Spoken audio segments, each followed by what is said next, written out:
नमस्कार दोस्तों, मैं हूं आपका फाइनेंशियल दोस्त। दोस्तों, आज का हमारा टॉपिक है कि हमें कौन से एनएफओ में निवेश करना चाहिए, क्योंकि आए दिन एनएफओ की इतनी भरमार होती है और कोई भी नॉर्मल इन्वेस्टर जो है ये देखकर कंफ्यूज हो जाता है कि उसके लिए कौन सा एनएफओ सूटेबल रहेगा।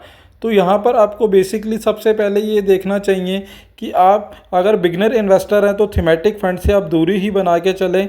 बट अगर आप मेच्योर इन्वेस्टर हैं और थीमेटिक फंड का कोई ऐसा थीम है जिसके ऊपर आपको लगता है कि फ्यूचर में अच्छा रिटर्न मिलने की संभावना है, तो अपने पोर्टफोलियो का कुछ पोर्शन आप उसके अंदर इन्वेस्टमेंट कर सकते हैं। बट अगर आप बिगनर इन्वेस्टर हैं तो थीमेटिक फंड से आप दूरी ही बना के चलें। साथ ही साथ आप एनएफओ की सभी की डिटेल ले सकते हैं, बट आप ये देख सकते हैं कि आपके पोर्टफोलियो में उससे रिलेटेड कोई और फंड तो नहीं है, कहीं आप डुप्लीकेसी तो नहीं कर रहे।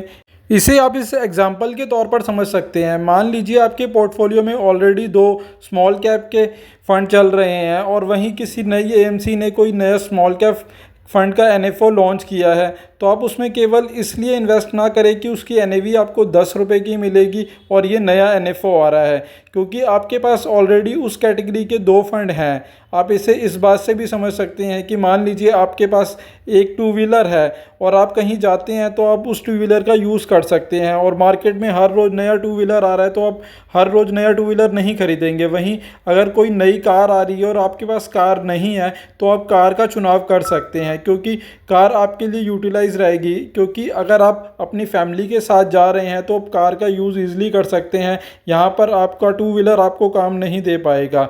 इसीलिए आपको उसी एनएफओ या फंड का चुनाव करना चाहिए जो आपके पोर्टफोलियो में पहले से ना हो। वहीं आप बाकी सभी एनएफओ की डिटेल ज़रूर ले सकते हैं ताकि आपकी नॉलेज बनी रहे।